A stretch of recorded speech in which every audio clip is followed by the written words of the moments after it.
Sir Noy, good day. Pwede po ba magbayad sa OWA gamit remittance or online? Thanks po.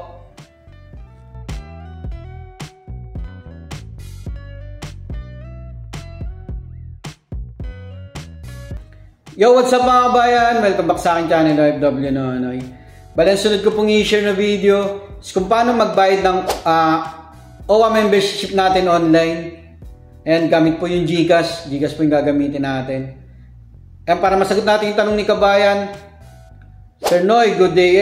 Pwede po magbayad sa OWA gamit remittance or online? Thanks po. Ayun, sa remittance, hindi ko pa po siya na-try. Hindi ko sure kung pwede. Kadalasan nagbabayad po tayo online lang, gamit po yung GCash. Bali, ang babayaran po natin sa OWA ngayon is 1,461 na yan mga kabayan. Nasa FB page po ng OWA. Ayan, ang kagandaan nito, marami po tayong makukuha mga benefits pag active OWA member po tayo. Check nyo na lang sa FB page ng OWA at saka sa website ng OWA yung mga iba pang mga program at benefits na pag active member po tayo ng OWA. Yan, kukuhanan ko po, magbabayad po yung kasamaan ko, Sir Stan. Shoutout sa iyo. Sa akin kasi, bali next year pa ako may expire yung OWA membership ko eh. Babayad tayo through GCash gagamitin natin. Ayan, ang requirements lang naman na sa mga wala pa pong account, register lang, download lang po kayo ng OWA apps. And tapos register lang po kayo. Bali, ang documents nyo na ipapasa yung passport at saka yung recent OAC nyo. Okay, simulan na po natin. And buksan nyo lang yung OWA mobile apps nyo. Click nyo lang yung login. And sa mga first time na magre-register dito, click nyo lang yung verify your account here. Sa mga meron naman na, login nyo lang yung account nyo. Lagyan yung email nyo, full name, birth date at mobile number. Siguraduhin nyo pong tama lahat ng details nyo mga kabayan para wala pong problema. Lalo na yung email kasi dyan po magsisend ng temporary username at password. Yan. Click nyo na yung verify.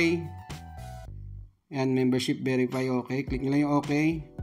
Check nyo na yung email nyo. Nandun po yung temporary username at password.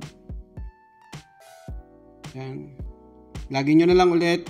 Lagyan nyo na yung temporary, yung username nyo at password na sinend sa email. Click nyo na yung login. Yan, success na. Yan, dito po sa baba yung menu tab. Ayan, andyan din po tayo. Meron din po tayo yung digital card ng OWA.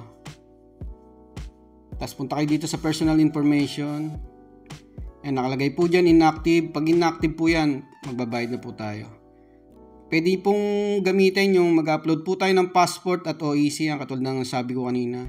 Kahit wala po kayong bagong OEC, kahit yung previous OEC nyo, pwede nyo gamitin kung hindi pa po kayo nakabasyon.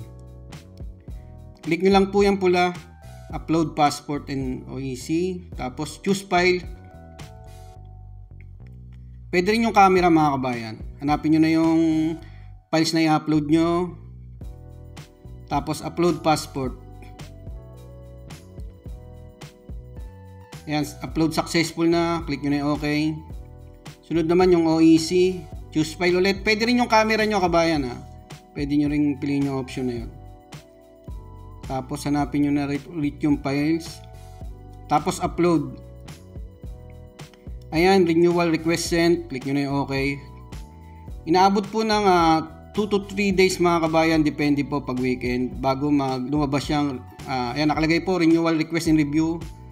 Mga 2 to 3 days, i-check nyo ulit yung apps kung pwede na magbayad. Ayan, pagkatapos ng 2 days, nag-login ulit ako. Ayan, pwede na siyang mag-renew. Lalabas siyang renew membership here. Click nyo na yan. Ayan, tapos nakalagay din po dyan, pagkabayad nyo, hindi po kagad siya magre-reflect. Inaabot rin ng 1 to 3 working days. Nakalagay naman po dyan. Click nyo na I accept. Ayan yung form sa mpsowa.gov.ph. I-check nyo lang, pag may mali, i-edit nyo lang. Tulad nito sa kasamaan ko, mali yung employer. Pinalitan ko na lang. Edit nyo lang yan. Tapos, ito sa contract duration, click nyo yan, duration in months. 24 months naman yan 2 years po tayo magbayad. Tapos, dito sa job site, i-click nyo lang yan.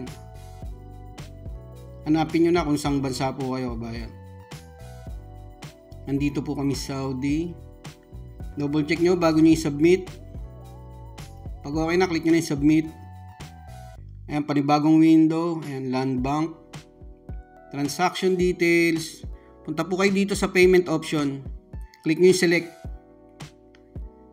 Ayan, marami pong option dyan mga kabayan. Pwede nyo gamitin yung land bank o bank ATM card nyo. At iba pang mga bangko sa Pinas. Pero ang gagamitin po natin yung cash payment and GCash. Check nyo yung box na yan, yung bilog. Tapos payment summary. Ayan po, 1,461. Plus 30 pesos transaction fee. Sa GCash po yan at saka sa mga cash. Sa bank, hindi ko po alam kung magkano ang transaction fee. Pag okay nyo, scroll nyo, click nyo na yung submit. Ayan, payment method. Ito mga mobile wallet, GCash, Paymaya, SPay, GrabPay. Pwede nyo pong gamitin yan. Dito naman sa over the counter, pwede sa 7-Eleven, Robinson, BDO, Cebuana, Western Union at pwede rin yan Palawan. So balik tayo dito sa mobile wallet, GCash po. Click nyo yung GCash. Scroll nyo lang. Yan, payment details. Tapos click nyo na yung proceed. Tapos click nyo yung okay. Magbubukas ulit ng panibagong window. Ilagay nyo na po yung GCash number na gagamitin nyo. Kahit hindi nyo GCash, kahit sa family nyo, okay lang. Basta na-access nyo lang. Click nyo yung next. Tapos mag-send ng OTP ang GCash. Lagay nyo lang dyan. Kasunod na po niyan yung PIN number ng GCash na ginamit nyo. Next ulit. Tapos pay. Tapos proceed. Yan, successful na po kabayan. Transaction is success. Screenshot nyo lang po yan para may reference po kayo. Successful na po yung pagbayad natin. Meron din po kayong copy sa email nyo na yan, yung pinaka transaction receipt. So ayan. Pwede nyo na lang i-close yan mga kabayan. Ayan, tulad ng sinabi ko kanina, hindi po kagad magre-reflect yan. Inabot po ng 3 days bago nag-reflect ulit. Sa OWA natin, ayan, OWA apps. Ayan, bago lumabas yung active na yan mga kabayan. Ayan mga kabayan, gawin lang po kung paano magbayad ng OWA membership natin gamit ang GCash. Maraming po salamat. Ayun kabayan, sana sagot ko po yung katanungan nyo. At sa iba pa po nating mga kababayan na may katanungan, message or comment lang po kayo sa aking YouTube channel at Facebook page OFW Nonoy. Nasa description po ng video yung channel link natin.